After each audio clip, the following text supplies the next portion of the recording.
Good evening and welcome to El Voto 2021. Buenas noches y bienvenidos a El Voto 2021. The Canadian Hispanic Congress issued an invitation to all political parties being represented at the next election to submit answers to questions posed by our audience.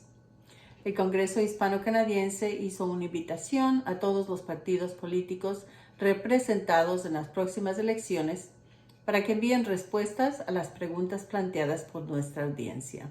Two candidates, Julie Zarovich, Liberal Party candidate, and Alejandra Bravo, NDP candidate, accepted our invitation and submitted their answers. Dos candidatas, Julie Zarovich, candidata del Partido Liberal de Canadá, y Alejandra Bravo, del Partido NDP, aceptaron nuestra invitación y enviaron sus respuestas. We begin with a short self-introduction by both candidates. Comenzaremos con una breve autopresentación de cada candidata. First, we hear from Julie Zarovich of the Liberal Party, and then Alejandra Bravo of the NDP. Primero, Julie Zarovich del Partido Liberal y luego Alejandra Bravo del Partido NDP. Hola, soy Julie Zerwitz, candidata liberal por el distrito de Davenport.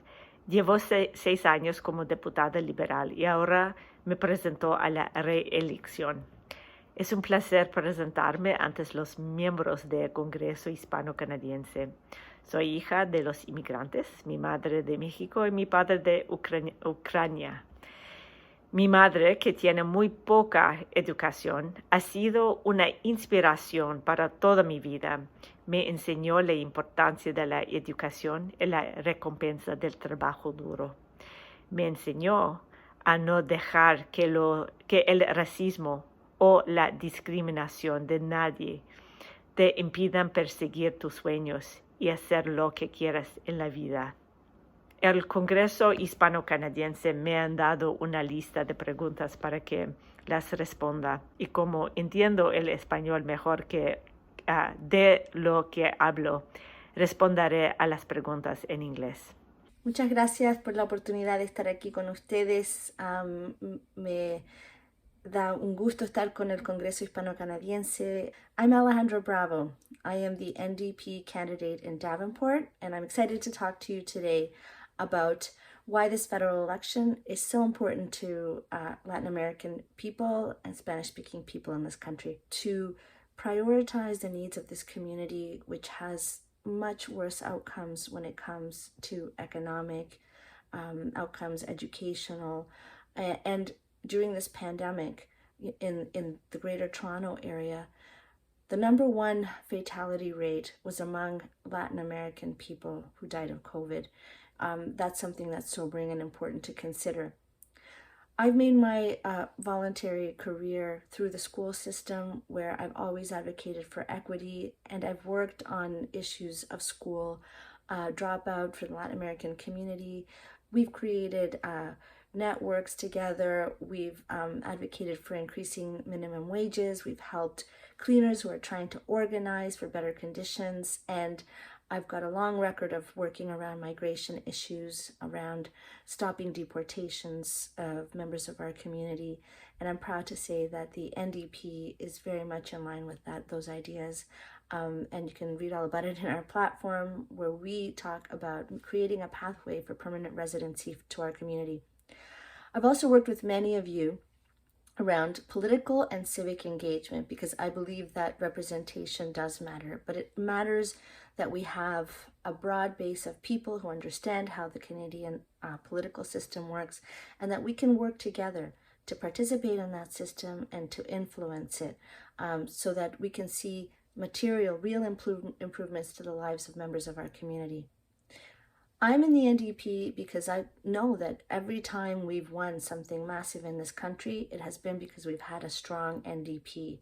The NDP has always stood for the rights of minorities, and for making life more affordable and fair for people who are not at the top 1%, but everyone else. I decided to run in this election because I think that we have too many crises intersecting. We have the affordable housing crisis that's leaving people literally on the street and preventing people from having a good life. Buying a house is beyond a dream now. It's just renting in the place where people grew up or where they live that's unaffordable. The climate crisis has only gotten worse in the last few years, and the Liberal government just has a terrible record around this stuff. We don't have the time to waste for small solutions. We need to be bold. And inequality. We have massive income inequality in this country. In the last few years, we have doubled the numbers of billionaires. They have gotten richer than ever, and people's incomes have stagnated while food and housing and everything else becomes more expensive. Too many workers, especially Latin American workers, don't have benefits. So they're suffering. They can go to the doctor and get a prescription, but they can't afford the medicine that they've been prescribed. And the dental health situation is absolutely abysmal. The NDP wants to bring in free dental care initially for any household with a $90,000 income or less, and that is many people in our community. The NDP is saying right now that we have two roads to walk. One is that we continue as things are and we create more inequality in this country. We need to rebuild the economy in a way that's fair, going to the wealthiest people and the corporations that benefited massively in this pandemic and saying that they should pay taxes fairly.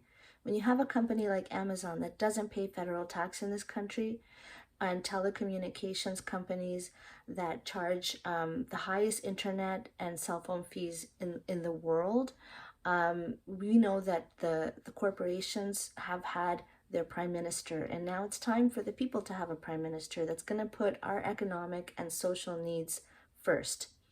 For me, this campaign is really about that pivotal choice. And when we've had good things, for example, until the 1960s, there was no healthcare, universal healthcare in this country. Well, an NDP government under Tommy Douglas had brought in Medicare, universal healthcare in Saskatchewan. In a minority government situation with a strong NDP, we got healthcare in Canada. Until the 1970s, we didn't have a universal pension system in this country. Again, a minority government and a strong NDP, and we get pensions. In this minority government that's just passed, the NDP was able to do huge things for people. When CERB was first looked at by the Liberals, it was only going to be $800 a month. That wouldn't have kept anybody housed in the economic crisis. It wouldn't have saved any families. The NDP pushed for it to be $2,000. I'm proud of that. The help that went to small businesses and nonprofits, initially the Liberals had proposed 10%, and we said it had to be 75%, and that's what's kept our local economy going, and that's what we need in this country, because small and medium employers are a huge part of the economy. The Liberals were very quick to give out massive bailouts, massive billions of dollars to some of the richest corporations, but without the strings attached that are needed to be accountable. So what did they do? They gave bonuses to CEOs. We want to recoup that money because that's an unacceptable choice to use from federal dollars. In the pandemic, the NDP from the very first day said that we needed to have paid sick days for federal workers, at least to show some leadership. And the Liberals refused. 22 times Jagmeet Singh asked for this in Parliament. Now they're saying we need an election to do this. Well, we don't accept that. Jagmeet Singh wanted to wait until the regularly scheduled election, which would have been 2 years down the line, and the NDP would have supported the Liberals to do the things that they're promising you today. From paid sick days to affordable childcare, any changes that are going to improve the life of people, the NDP would have supported, like we did in this whole minority parliament.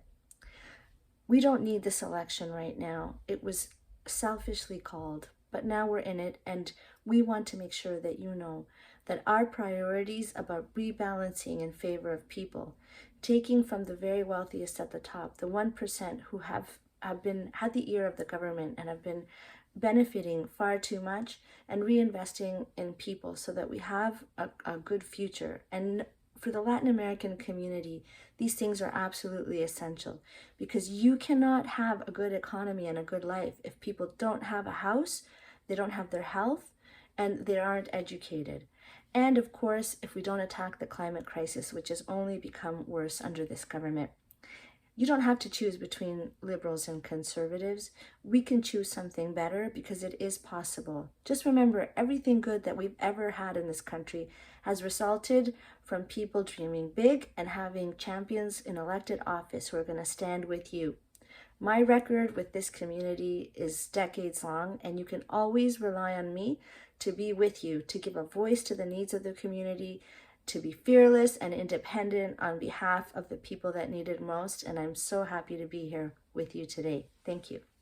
We will now hear from both candidates with the answers to the first question.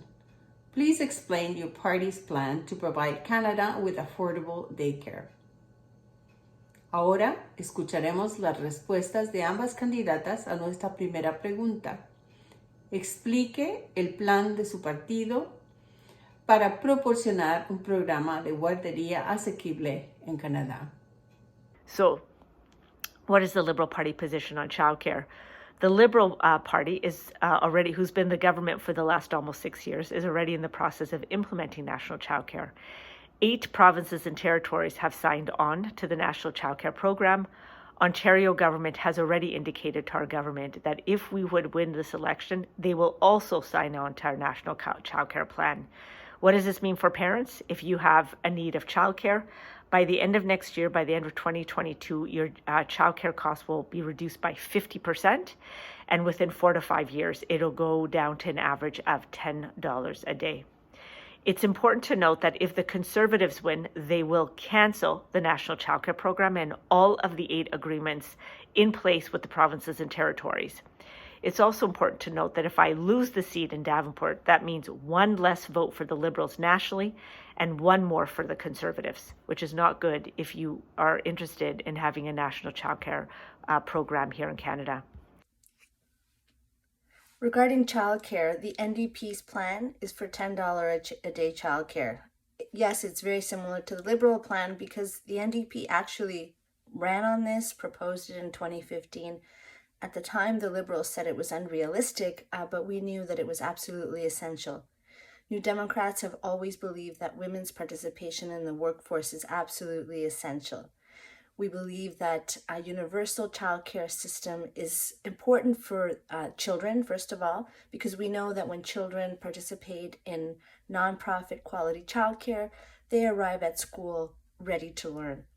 This would be particularly important to the Latin American community where there's sometimes challenges at home. The parents are working many jobs, and this way, Latin American children, niños de habla hispana, are going to arrive at school in the best possible conditions. It's absolutely essential for the economy, and we know that every dollar we invest in childcare, we get back about $3 in terms of capacity for the state, when people pay taxes, women's participation and independence. It's important for the workers because quality in childcare is actually retaining childcare workers who are working in good conditions. And more than anything, this is really about equity and access. The only way that we're going to be able to provide childcare really in this country is to increase the revenue that we need to be able to expand and quickly roll out the program. Only the NDP has a plan for raising the revenue from taxing the very wealthy and asking corporations to contribute more to this essential service for families. Our second question is the protection of the environment a priority for your party? Please explain your plan. La segunda pregunta ¿es la protección del medio ambiente una prioridad para su partido? Explique su plan. What is the party position on the environment? When we were first elected in late 2015, we were very far behind on tackling climate change. Less than 6 years later, we, the Liberal government, has put a price on pollution. We have a plan to reduce our emissions below 40 to 45% below 2005 levels by 2030. And we've committed $100 billion to an aggressive urgent, transparent carbon a plan to combat climate change. We're the only party with a serious plan that is achievable. If you would like a third-party resource to look at this, I would suggest you go to an article in a magazine called Policy Options, and an author by the name, he's an academic, he's a professor, his name is Mark Jaccard, Jaccard. He has looked at all of the party platforms, and he says that the Liberal Party is 8 out of 10, the NDP is 2 out of 10, the Green Party 4 out of 10, and the Conservatives 5 out of 10. So he has indicated that the Liberal Party has the best plan, the most realistic plan, the most urgent plan to be able to tackle climate change. One of the main reasons I decided to run in this federal election was because of the terrible record on climate action that the Liberals have. Justin Trudeau promised to eliminate fossil fuel subsidies, but guess what? They have increased under his government even more than Stephen Harper Conservatives.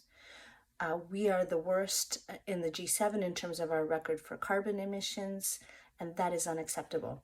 New Democrats have a very bold plan for climate action that includes good jobs, and this is absolutely relevant in our community. The NDP would cut carbon emissions by at least 50% by 2030, helping us to get to that 1.5 degree target that averts catastrophe, as scientists have told us.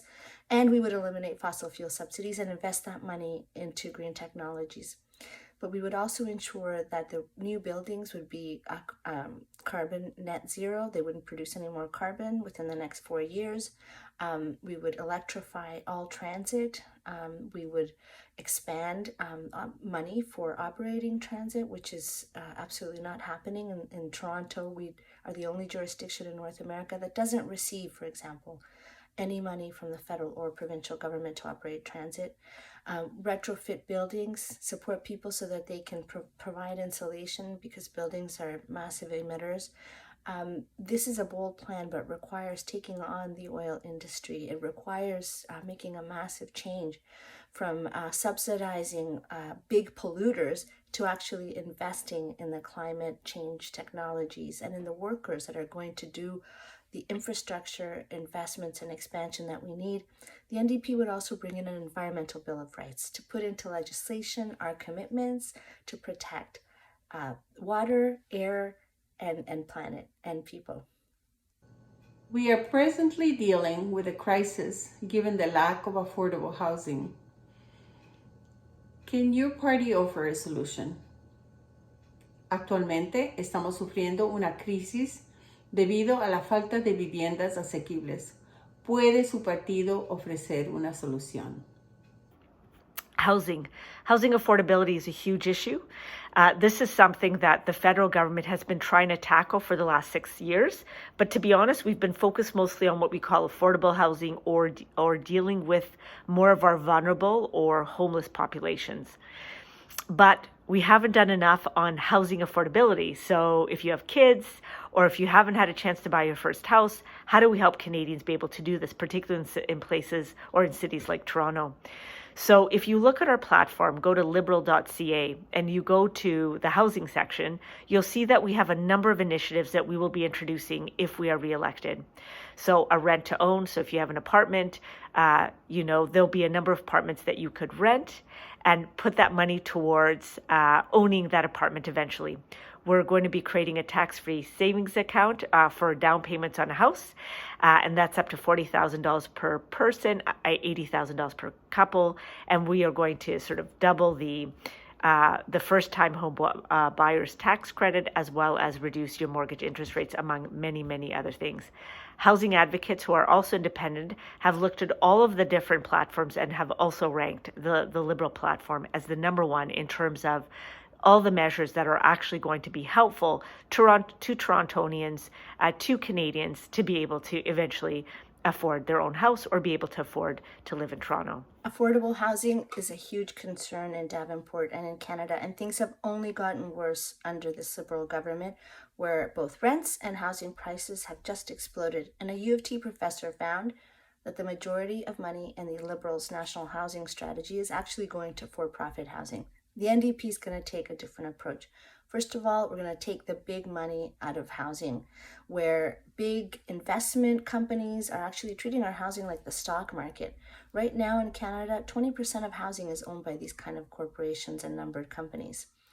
First of all, we're going to make it less attractive for the foreign home buyers, like that US company that wants to buy $1 billion worth of housing in Canada, to do it. We're going to impose a 20% foreign home buyers tax. Number two, we're going to get money laundering out of the housing system.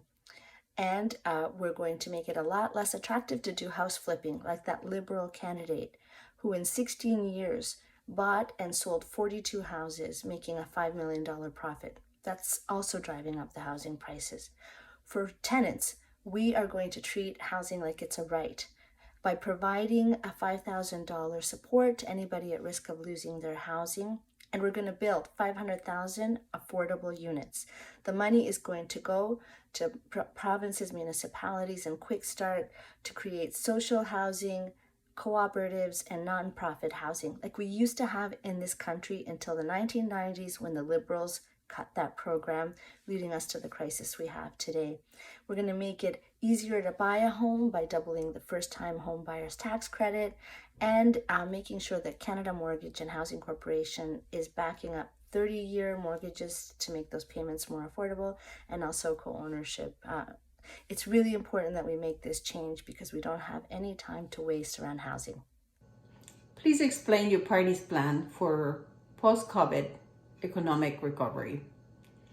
Explique el plan de su partido para la recuperación económica post-COVID. What is our party's plan for a post-COVID economic recovery? We have had the backs of Canadians since the beginning of this pandemic, we being the Federal Liberal Party. We've had among the most generous supports in the entire world.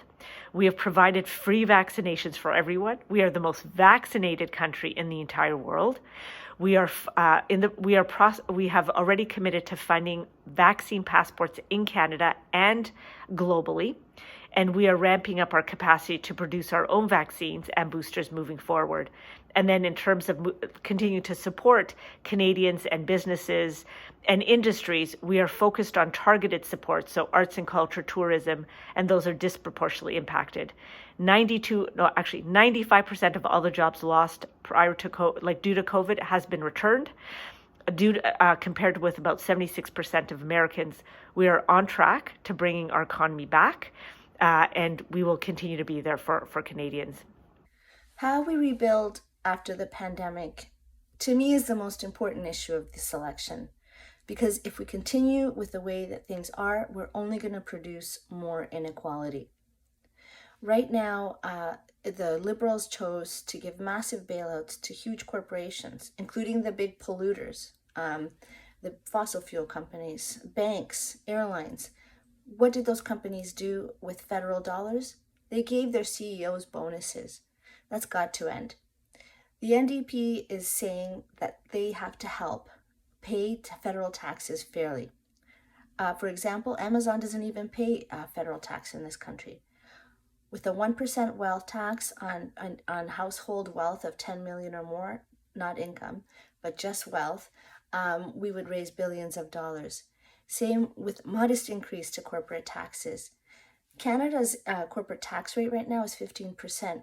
In the United States, it's 21% federal tax. We're saying we should bump ours up to 18% because those corporations need to be helping in the rebuild so that it's more fair. We would raise money from the foreign home buyers tax. And generally, New Democrats are saying that the wealthiest people with the highest incomes can afford to pay just a little bit more so that we can invest in people. Without this, we're never going to get pharmacare. The Liberals promised that 2 years ago, but they just took it out of their platform. We're never going to get dental care, but that's what we need for people because people are suffering without benefits and coverage. And we're not going to do affordable housing or climate action or invest in Indigenous people's rights with clean drinking water if we can't raise the revenue from the people that have benefited massively. It's too much for the 1%, and it's time to invest in people for fairness. Each candidate will leave us with a final message for voters. Cada candidata tiene un mensaje final para los votantes. I think maybe what I'll do is talk a little bit about what I've done for the Hispanic community since I've been elected. Durante mi primer mandato como miembro del Parlamento, tuve como prioridad asegurar que la comunidad hispana y latinoamericana de Canadá fuera reconocida por sus contribuciones a nuestra nación. Inicié el Día de los Hispanos en el Parlamento, comenzando con 80 personas que participaron hasta llegar a 100 personas en solo 3 años. También recibí varias visitas de la comunidad hispana y latinoamericana en Ottawa y me reuní con la comunidad 2 o 3 veces cada año, para tratar temas clave dentro de la comunidad. Por último, si es elegido, me gustaría trabajar para encontrar formas de que los estudiantes de la comunidad trabajen en Parlamento para aprender más sobre política. So that's what I would be doing for the community if I was reelected. I think the community also knows that I really love them. It's been such a pleasure to be able to work with the Canadian Hispanic Congress and all the various different groups that represent the Hispanic and Latin American Canadian community here in Canada. Maybe my final words for everyone is, if you live in Davenport, well, the first thing is please vote. If you live in Davenport, I would be honored if I could earn your vote. In the end, you have to choose who you think will have the best chance at gaining power and being able to implement all the things that are really important to you, and who is it that will be more than a voice for you. In terms of a chance in power, it's either the Liberals or the Conservatives right now. We're neck and neck. We present a very different vision for our country than the Conservatives. They would cancel national childcare. We would put it into place. They do not have aggressive climate action plan. We would. We have a very aggressive housing affordability plan. Theirs is far less aggressive and far less comprehensive. And we are providing a lot of supports for our seniors. And that to me is really important, as I have a beautiful aging mom, and I also have a lot of seniors in my community, and I really care about them, and I know how expensive life is. You also have to look at, who's going to be more than a voice for you. Many people, when they're elected, all they can do is actually be a voice and speak and talk. For people who know, I'm more than a talker. I get things done. I'm very much, I do the best I can. I'm not always successful at everything, but I do the best I can and try to be as helpful as possible. When you are an elected member of parliament and you're part of the governing party, you can be more than a voice. You can do many more things, which is what I've been able to do for my riding of Davenport.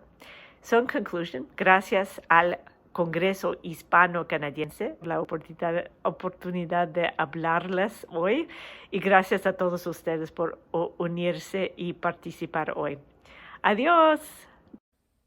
I'm going to urge you to vote for what you believe in.